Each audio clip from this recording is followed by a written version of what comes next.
as Bruce Feldman from Fox Sports and The Athletic is doing here. Let's just jump into it, man. Arch Manning mania is real. And just to see the way that I listen, I don't think anybody was watching a lot of Isidore Newman tape, That said, seeing him do his thing in place of an injured Quinn Ewers, and this thing includes him running away from people like Trevor Lawrence, I don't think people saw that one coming. So how real is Arch Manning starting at quarterback for the Texas Longhorns right now? Well, I think it's expected this weekend just because Ewers is still injured or still not 100%. Look, I feel like we talked about this kind of scenario about a month ago. Well, even way before that. Like, I remember the day after, or maybe a couple days after Ewers announced he was coming back, I remember you asked, like, well, what does he do now? And I was like, and it was all off the cuff. I hadn't really thought it through before that. And I just remember thinking, though, well, you went to Texas for a reason because you really believe in Sark, who's brilliant as a quarterback guy and play caller, and you believe in the system and around there, and obviously you want to be there. And also the reality was Quinn Ewers has gotten hurt in the previous 2 years and missed a couple games. And so it worked. It turned out that, and nobody wants, and Quinn Ewers looked terrific against Michigan and has looked. But so, he gets banged up and in comes, first play, touchdown pass, like a couple plays later on offense, he breaks off like a 70-yard run where he's hitting almost 21 miles per hour. The thing I will say, because I got a chance to spend some time with some of the Texas offensive coaches in Ann Arbor a couple of weeks ago, they really rave about Arch in a lot of ways. Now, he's physically become a lot more developed since he's been at UT. He could always run. He's super smart. They love his demeanor and temperament. And I think the things I'd heard was, he's really come on as a passer and just continued to develop. I mean, it's a great situation Texas has where you have a high-level starter who's played a lot of football, and you have a younger backup who's not only extremely talented, but has like a lot of intangibles, but also, the support system around him is like, yeah, you don't need to go someplace else just to get on the field right now. Just be patient, keep developing. And it's a great problem for Texas to have because it's really not a problem. I mean, they play ULM, Louisiana Monroe this weekend, who's 2-0, but shouldn't be able to hang with Texas. And we'll see what Arch does this week. I mean, I would expect him. He has been as advertised, right? Like the hype around him. He was a 5-star guy. Sometimes you wonder if his name was not Arch Manning, but if was like Mike Davis, would he have been a 5-star guy at that high school? Playing at I think there's still a 2A program in Louisiana. But he has a lot of ability, and everybody who's been around him can't say enough good things about him. So I'm interested to see not just this weekend, but how he continues to keep playing. I don't see it's a situation where like he keeps making these amazing plays and then all of a sudden like, oh, Sark's like, now Ewers is healthy. I got to play 2 or I got to manage it. Well, it's not 2 or managing it. It's Brady Bledsoe type stuff. You know what I mean? Like that's the conversation to be had here. And so the first question is, before we even endeavor that, which we will, heads up, you've already gotten it, is what is Ewers' status? What do we know? I mean, injury news, I don't need to tell you, coming out of college programs like Fort Knox. Yeah, I mean, my hunch on this is it's going to be a couple of weeks. You don't need to rush him back for ULM. Right. I think this is not an injury where you want it's an abdominal injury where you want to really force him out there. He doesn't need to be out there right now. Maybe in a couple of weeks, it may be a different story. Mississippi State after Mississippi that. State just got hammered by Toledo.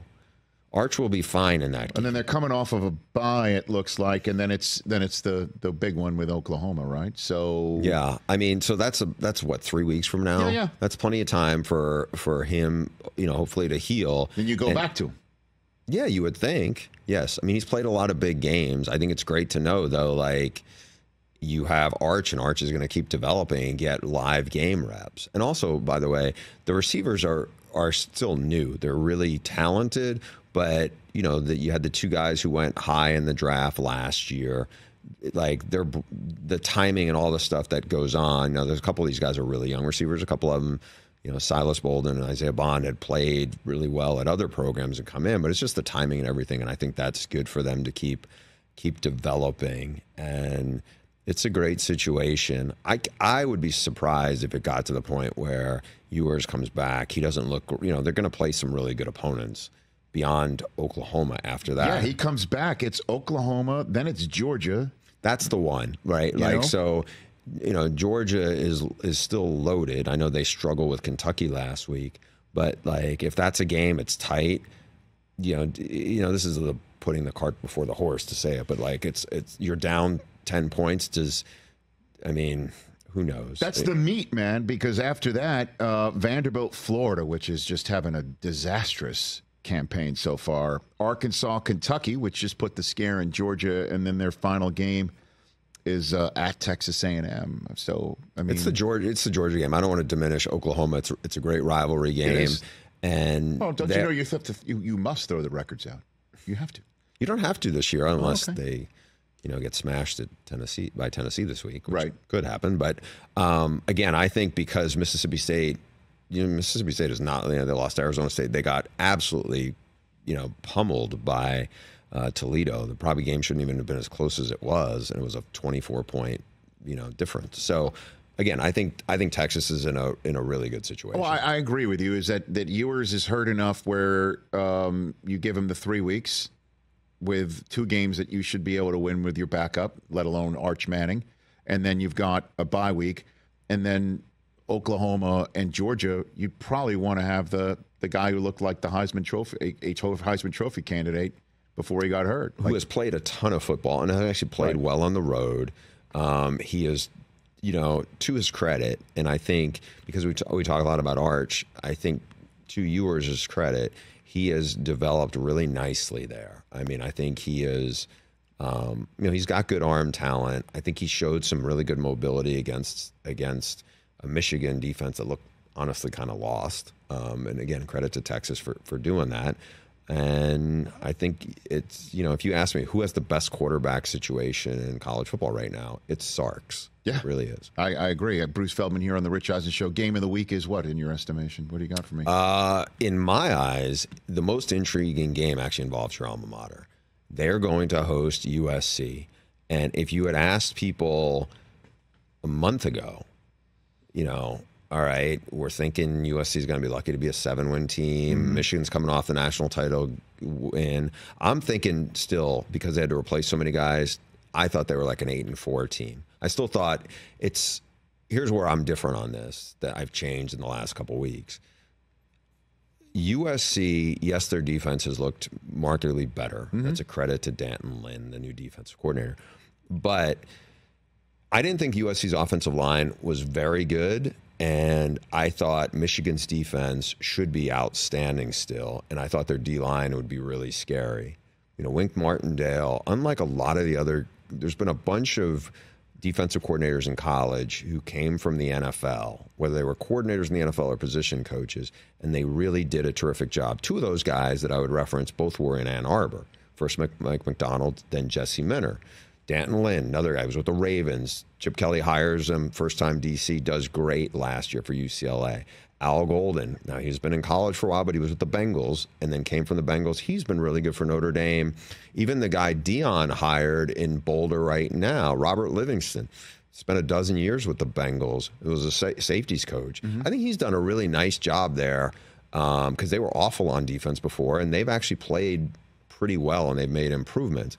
Wink is the one who's probably the most seasoned of the NFL guys, and there was just a lot of stuff that looked really unsound, especially they were looked like they were step off certainly against Texas. And they have experience and they have players on that side of the ball. To me, it's different than their issues on offense. And the matchup of Wink trying to contain Lincoln Riley, if I was a Michigan fan, I would be not comfortable with that because Michigan's offense is not great, so it's not like you feel like they're going to be getting 28 points. Well, certainly if it's a similar situation of Wink trying to, contain Sark's team, right? And that's why I'll be straight up, man. I'm concerned about what happens when Chip Kelly is going to be coordinating the offense. I think they're going to smash Michigan because they're way more loaded than USC has a very good quarterback. He's not mobile like Caleb, but he's good. He's accurate. He's really smart. Yeah. They have a bunch of big time receivers. I don't think their offensive line is outstanding. Right now, I think it's best to say it's okay.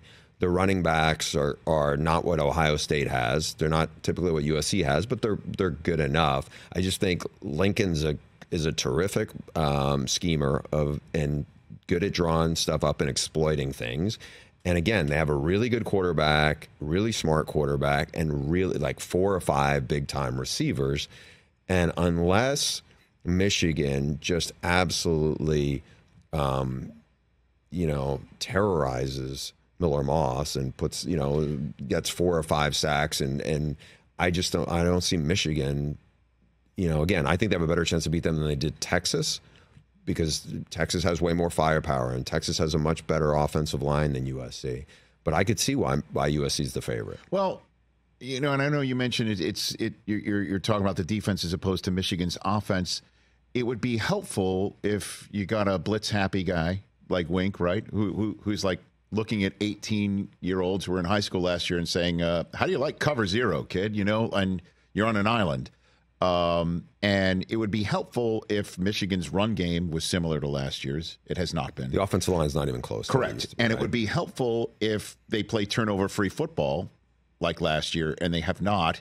And part of the issue is, walk-on quarterback with a great story, beat out the kid that a lot of we Wolverine fans thought was going to start, Alex Orji, who's starting this week. He's going to get that gig. Like, what do you think? What are they going to? Are they going to? Are they going to run it down? I was about to say they're going to bust into Schembeckler Hall, right, and break some glass and take Benny Oosterbond's playbook from 19 whatever and run the ball, like run a triple option or something like that. Like, what are they going to do? Do you think? I'm interested to see it because they feel really one-dimensional. Like Mullings actually has been the bigger threat for them right now. Like I keep wondering, Donovan Edwards. We talked about this, I feel like, a couple weeks ago. Like he had a great game against Ohio State when they needed him most on the road 2 years ago. Was really good in the national title game. But like, there's times where you're like, what's going on here? Like, why is he? I wouldn't be surprised. Who knows? He may be the guy 2 years from now who's on an NFL roster and has some big games. But it's like you desperately need a playmaker. Colson Loveland was banged up. They're not very good at receiver. Their offensive line is not what it was, which was great before, and now it's probably, just good. I just feel like their margin for error now on offense. And look, credit to JJ. I feel like there was times where people would say, "Oh yeah, he threw it 32 times in a row." Yeah, but JJ could make plays when they needed it to. He was accurate on the run. Yeah. Like he didn't get the credit he deserved, and I don't think JJ's griping about it or anything like that. But I just think there was a lot of stuff that people, including us in the media, took for granted about Michigan because they didn't need to do things the other way. Right now, it feels like they can only do things one way, and I don't know. I feel like it's hard for them to get more than 17 points. They feel all of a sudden a lot like Iowa on offense. Where are you going this week? Oh, your favorite place, Columbus, Ohio. My favorite place. For Ohio State taking on the mighty Thundering Herd of Marshall. The head coach, Charles Huff, you heard this soundbite clearly, right? I did. Okay. Hear it again. Check it out. This is great. What a soundbite this is from the Marshall head coach. This is A++. I feel good about the track we're on. Trust me, I know where we are, but I feel good about the track we're on. And I feel good about the players we have. Would love to have some of those guys from Ohio State, too. So if they want to transfer on down, we've got a Tudor's Biscuit NIL, all you can eat. So if any of those guys that run really, really fast at Ohio State like Tudor's Biscuits, I promise you, all you can eat all day if you transfer here. So, but yeah. That sounds fantastic. I've been to a Tudor's in West Virginia. I went with, do you know Andy Staples? I went with him once to this. Yeah. And he had 2 of these things, which were the size of like a catcher's mitt. And he goes, I'm thinking about getting another one. I was like, if you do, Andy, they ought to serve it to you in the bathroom right there because you're just not going to hold up. Like this thing is enormous. Huff's super smart. I'm glad to see people are kind of seeing him. So he had been a running back coach at Alabama and Penn State. And yeah, it's tough to be a Group of 5 head coach right now because, you know, a couple of his best players now are at Miami. He had a defensive end at Miami and a DB at Miami. So good luck this weekend. So these biscuits look incredible. I'm on them. Yeah, you're on the biscuit front. Can we order them? All that and a biscuit? Wow. That's what he's basically saying. Can we get them sent? You have no idea how big they actually are in person. I mean, like, I'm not exaggerating. It looks like 2 catcher's mitts. That's a biscuit. I mean, that was funny. That's a soundbite of the year as far as I'm concerned so far. Back here on the Rich Eisen Show, 844-204-RICH, number to dial. We have Bruce Feldman still here with us from Fox Sports and The Athletic. What is going on with the Tennessee tickets? You were telling me about this. You wrote an article about this? I did, yeah. I wrote a column yesterday. The AD there, Danny White, credit to him that he has become he's transparent with this and just said, hey, we have all of this money that we're going to be on the hook for as college athletic departments through this settlement, which could be $30 million in terms of, you know, for revenue sharing and everything else that's coming down the pipe. A settlement in a court case in which players are going to have to be compensated across all the board. Athletes, yes, right. Thank you. And so if it's upwards of $30 million a year. Per school?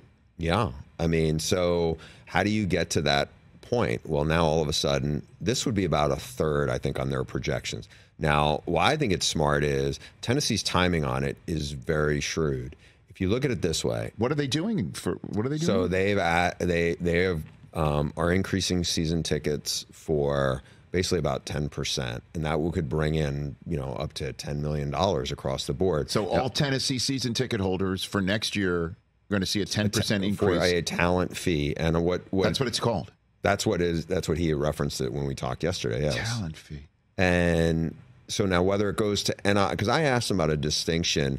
Because on the front end of NIL, when they were 7 and 6, their collective, Spire Sports, did a deal with a high school quarterback from here in Southern California, Nico Imaleava, who was a big recruit but unproven. You know, he wasn't a college player, and the deal was $8 million approximately. That is a huge bet that they made on him.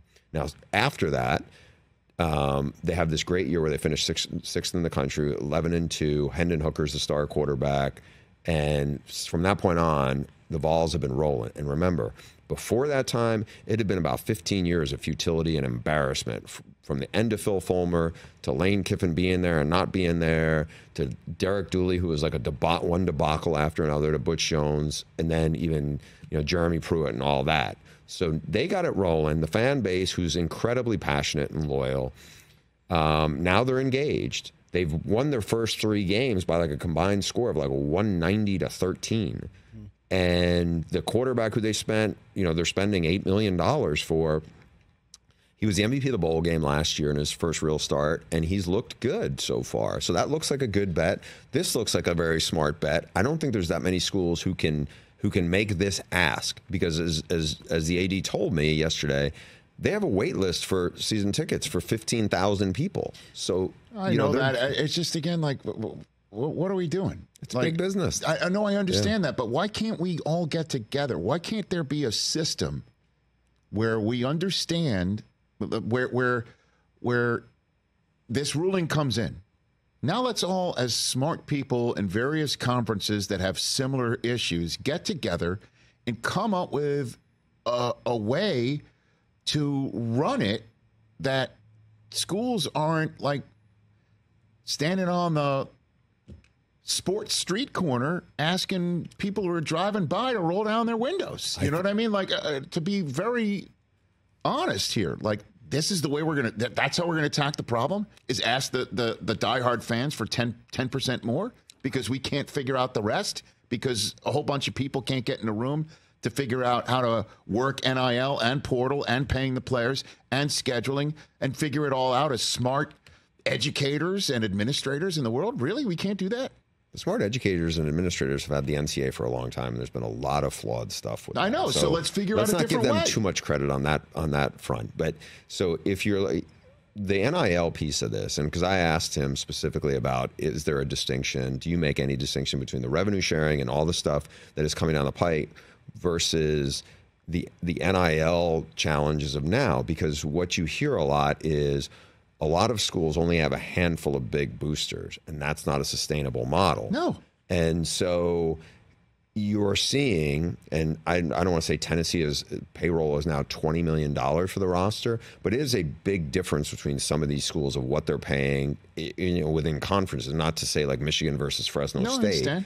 And I think that's the part where it's like, if you tell fans, and I think this was a smart thing on a lot of levels by Tennessee. One of the things what they did was by telling fans up front, hey, this is what it's for. I think the rationale is going to be for a lot of fans, hey, I want us to beat Alabama. And to do this, if that means I'm paying a little more for us to beat them, to make it happen, I'm on board with that. If you're just saying, oh, we're raising, if you don't tell them what the increase is for, then I think people are like, oh, it's just another thing that somebody's tapping into my wallet. I think when you're specific, and then certain fans are going to sit there and go, okay, well, I had a role in helping this team, the team I love more than anything, then I feel like, they're going to be engaged. Now, if they go 6-6, they're going to be ticked off. But that's the nature of sports, where if like teams aren't, look, I'm sure you'll feel differently about your coaching staff if they're winning a national title versus if they plummet to 6-6. I hear you. In the less than 3 minutes I have left, you covered Bryce Young. We were talking about him when he was first overall. Everybody thought he was going to be first overall, and he was.